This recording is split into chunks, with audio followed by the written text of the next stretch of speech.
I didn't raise my voice that night. I didn't argue. I didn't even move. I watched my 6-year-old daughter shrink in her chair while my sister laughed at the device on her ear, and my father brushed it off as a joke. Forks clinked. Smiles stayed. I stayed silent. My husband didn't.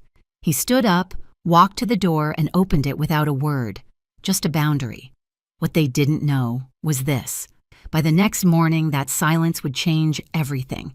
Before I tell you how, tap like, comment where you're listening from, and share if you've ever protected your child from family. My name is Lily. I'm in my late 30s, a mother, a wife, and someone my family has never quite known how to place. I've always been the quiet one, the reliable one. The person who shows up early, leaves late, and doesn't ask for much in return. If you met me on the street, you wouldn't guess much. Simple clothes. No jewelry worth noticing. A calm face that people often mistake for softness. I let them. That night we were hosting dinner at our house. Nothing special, just a long table food I'd cooked since early afternoon and the low hum of the vent above the stove that never quite turns off. My daughter Emma sat beside me, swinging her legs under the chair, her fingers brushing the small hearing device tucked behind her ear. She'd only been wearing it for a few weeks. Every morning before school, she stood in front of the mirror, tilting her head, asking, "Does it look weird today?" And every morning I told her the truth. "It looks like you." Emma is 6, curious, gentle. She hears the world a little differently now, and she's learning how to trust it again. We'd been practicing sounds at the kitchen table, the click of a pen, the timer on the oven, my voice when I whispered her name. That night she was proud. She wanted everyone to see how brave she was being. My sister Rachel arrived late as usual. Loud laugh, sharp eyes. She scanned the room the way some people check prices, measuring judging. My parents followed her lead, settling into their seats like this was all familiar territory. Comfortable, predictable. My brother barely looked up from his phone. At first, the conversation stayed safe. Work, traffic, someone's upcoming vacation. Emma leaned toward me and whispered when she heard her name across the table, her face lighting up every time she caught a word on her own. Then Rachel noticed the device. She didn't ask. She didn't lower her voice. She pointed, tilted her head, and smiled in that way that always made my stomach tighten. The table went quiet for just a second. Not the awkward kind, the waiting kind. I answered before anyone else could. Calm, measured. I explained what it was, why Emma needed it, how well she was doing. I kept my voice steady because I believed stupidly that clarity would be enough. My mother's smile tightened. My father leaned back in his chair. Emma stopped swinging her legs. I felt something shift in the room, not loud, not sudden. Just a subtle change, like the air pressure dropping before a storm you don't see coming yet. And still, I stayed seated. Still, I tried to hold the moment together.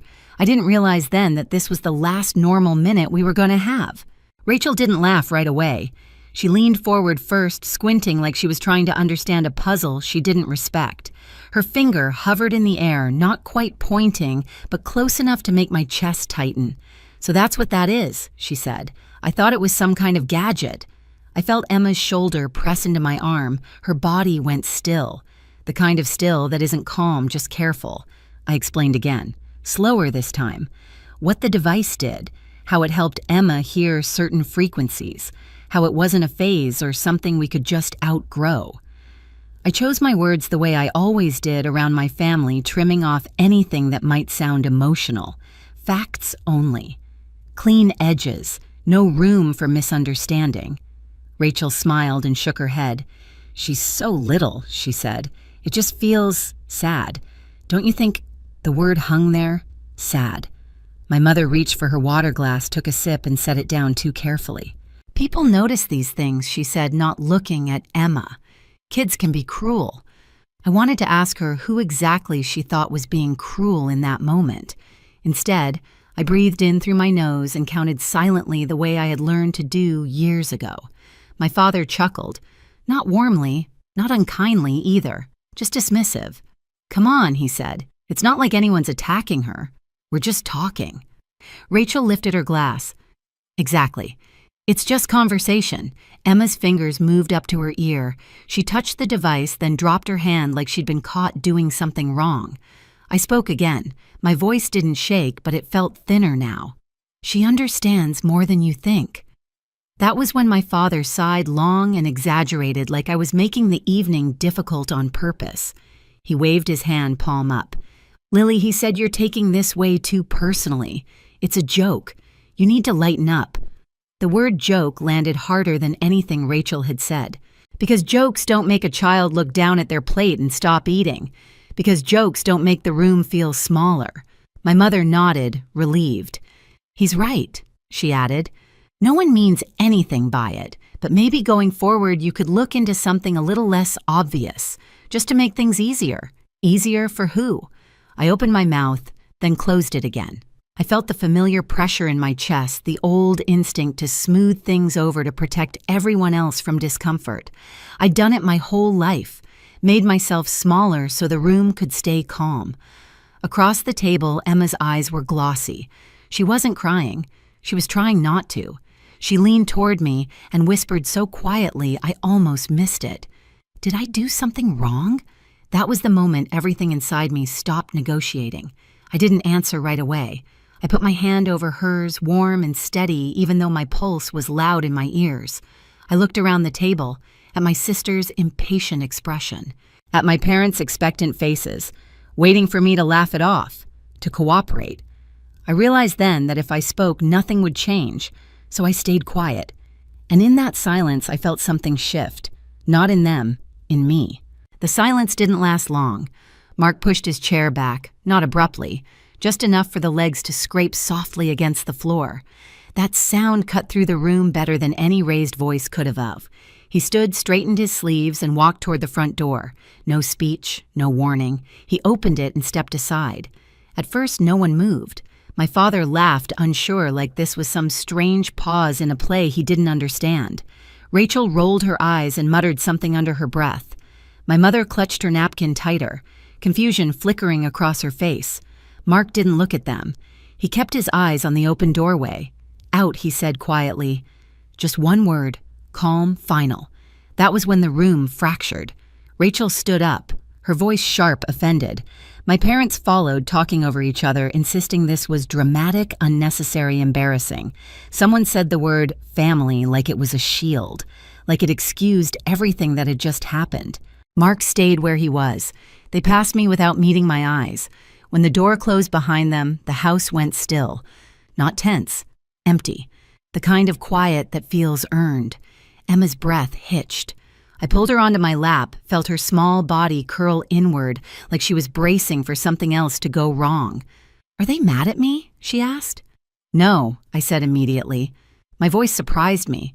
It was steadier than I felt. "They're wrong." She nodded like she wanted to believe me. Later that night, after Mark tucked Emma into bed and waited until her breathing evened out, I went downstairs alone. I didn't turn on the lights. I sat at the desk in the corner of the living room, the one I usually used to pay bills after everyone else was asleep. I opened my laptop. The screen glowed familiar and unremarkable. A simple spreadsheet, rows and columns I'd built over years. Nothing dramatic at first glance, just numbers, dates, notes I'd written to myself and never expected anyone else to see. Tuition payments, medical bills, monthly transfers, all quiet, all consistent. I scrolled slowly. I remembered the first time I added a line, a small one. Just help, I told myself. Temporary, then another, and another. It had become routine, like breathing. Something I did without thinking because I could. I hadn't told them. Not because I was hiding, because I didn't want it to matter. I clicked into my bank portal. The cursor blinked, waiting. I didn't feel angry. I didn't feel vindictive. I felt clear. I started canceling the payments one by one. No drama, no messages attached, just confirmations appearing quietly on the screen.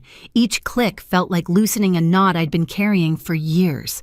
When I closed the laptop, the house was still quiet. Upstairs, Emma slept peacefully, her hearing aid resting on the nightstand beside her favorite book. By morning, the silence would reach far beyond these walls, and they would finally notice. The first call came just before 7. I was in the kitchen standing barefoot on the cold tile pouring cereal into a bowl, while Emma sat at the counter humming softly to herself. She liked doing that now, testing sounds, playing with them, stretching them out to see how they felt in the air. My phone vibrated against the counter. I didn't look at it. A second call followed, then a third. Mark glanced at me over his coffee mug. I shook my head slightly. Not yet. Emma tilted her head. "Is it loud?" she asked. "No," I said. "It can wait." By the time I walked her to the door and watched her climb onto the bus, my phone had stopped buzzing and started lighting up. Missed calls, messages stacking on top of each other, the kind of urgency people only have when something they rely on suddenly disappears. I drove home slowly. When I walked back into the house, the quiet felt different than it had the night before. Heavier, charged, like the air before a storm finally breaks. I sat at the desk and picked up my phone. The first message was from my mother. There must be some mistake. The school called. They said the payment didn't go through. I typed back calmly. "There's no mistake." 3 dots appeared, disappeared, appeared again. Then Rachel called. I answered. "What did you do?" she demanded. No greeting, no hesitation. "I stopped the payments," I said. "What payments?" Her voice wavered just enough to tell me she already knew. "The ones I've been making for years." There was a pause. A long one. "That's not funny, Lily," she said. "The school is saying we owe a huge amount." "I'm sure they are." She laughed sharply. "You don't get to just pull something like this. Sophie and Nathan's education isn't a game." I leaned back in my chair and looked at the window. The street outside was quiet, ordinary. "It's not a game," I said. "It's a responsibility, one that belongs to you and your husband." Her breathing turned fast. "You're not making any sense." So I stopped softening it. "The tuition payments, the ones covering both kids, those came from me." Silence. "I set it up years ago," I continued. "I didn't announce it. I didn't put my name on anything. I just made sure the bills were paid." "You don't have that kind of money," she said finally. Flat, certain. I almost smiled. "I work in medical technology," I said. "That's all you've ever needed to know. But what I actually do, it's done well." Her voice dropped. "How well?" "Well enough to pay for private school, apparently." She whispered my name like she was trying to ground herself. "This is insane. Last night was a joke. You're blowing this out of proportion." "A joke," I repeated. That made my daughter touch her ear like it was something shameful. "That's not what I meant." "I don't know what you meant," I said. "I know what happened." She started talking fast then, apologizing without saying sorry, explaining without taking responsibility, promising she'd talk to the kids, that she didn't realize that she was stressed, that it wasn't fair to punish them. "I'm not punishing them," I said. "I'm stepping back." I ended the call. My father called next. He didn't yell. That surprised me. "What's going on?" he asked, his voice tight. "Your mother is upset. The club called. The billing office at her doctor's office called too." "Yes," I said. "I canceled everything." He laughed, disbelieving. "Everything, the membership, the extra medical bills, the support I've been giving your son, all of it." There was a long silence. "Why would you do that?" he asked finally. Over something so small, I closed my eyes. "Small," I said. "My daughter asked me if she was broken." He exhaled sharply. "You're being emotional." "No," I said. "I'm being clear. You never told us you were paying for these things," he said. "How were we supposed to know?" "That's exactly the point," I replied. "You didn't know? You didn't ask? You didn't wonder?" He tried a different approach. "We're family." Family. The word felt thin now. "Family doesn't mock a child," I said. "Family doesn't suggest hiding medical equipment to protect appearances. Family doesn't benefit quietly and then dismiss the person providing it." He went quiet. "I've been covering roughly the same amount every month for years," I continued. "I kept track. I always keep track." "You don't need to do this," he said. His voice had changed, softer, careful. "We can talk." "We did talk," I said. "Last night. You told me to lighten up." My mother took the phone. Her voice was already breaking. "We didn't mean it that way." "Then how did you mean it?" I asked gently. She didn't answer. "I didn't stop supporting you because I was angry," I said. "I stopped because I finally understood something. You didn't respect me. You respected what you thought I couldn't do." She cried then, real tears. "We love Emma," she said. "Love isn't what you say," after I replied. "It's what you do in the moment." I ended the call before she could ask what I knew she was about to ask. My brother called last. He sounded panicked. "My account is overdrawn," he said. "The payment didn't go through. I need to know what's happening." "I stopped making the payments," I said. "What payments?" he asked, confused. "The ones covering your business loan." "That's not possible," he said quickly. "I never took a loan from you. You took one from a bank," I said.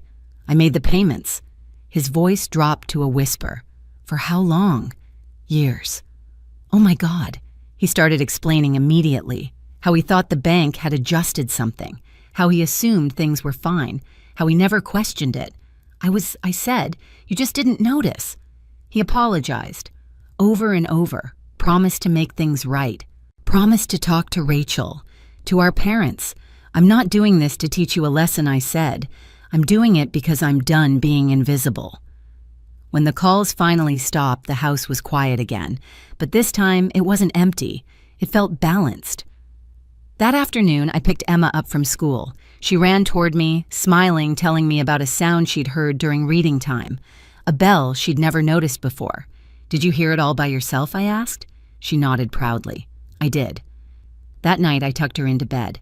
She looked at me carefully, the way children do when they're deciding whether to ask something important. "Are they still mad?" she asked. I brushed her hair back. "They're dealing with their own feelings." She considered that. "I don't think I like their jokes." I smiled softly. "You don't have to." After she fell asleep, I stood in the doorway for a long time. The next few days were exactly what you'd expect. Consequences arriving without warning. Adjustments being made. Anger turning into reality. No one asked me to restore the payments. They understood finally that the silence they'd taken for granted had been holding everything up. And once it was gone, there was no pretending otherwise. The fallout didn't come all at once. It arrived in quiet updates, secondhand information, and changes no one announced out loud. Rachel pulled her kids out of the private school. I heard it from my mother, who mentioned it carefully like she was testing where the ground was still solid. New routines, longer commutes, less room for extras. She didn't complain. Not to me. My parents canceled memberships they'd held onto for years. My mother switched doctors. My father sold his car and bought something practical, ordinary. The kind of adjustments I'd been making in my own life for a long time without anyone noticing. My brother took a job he'd once dismissed as beneath him. He stopped talking about potential and started talking about stability. No one asked me to help. That mattered. I redirected the money quietly, the same way I'd always done things, toward programs that helped children like Emma access hearing support earlier, toward families who didn't have the luxury of pretending medical needs were optional. It felt right, clean. At home, the change was gentler. Emma stopped asking if her hearing aid looked strange. One afternoon, she told me a classmate thought it was kind of cool and wanted to know how it worked. She said it casually, like it wasn't something she'd practiced believing yet. I let her get there on her own. The family group chat went silent. No photos, no updates, just space. And in that space, I felt something settle. Not triumph, relief. A week later, Emma brought home a drawing. 3 stick figures. Me, Mark, her. No explanations, no hesitation. "This is my family," she said. I understood then that boundaries don't break families. They reveal them. Emma's hearing aid isn't something we hide anymore. It's part of how she meets the world. Confident, unapologetic. If this story resonated with you, tap like share where you're listening from and tell me, have you ever had to protect someone you love from your own family? Subscribe so you don't miss the next story.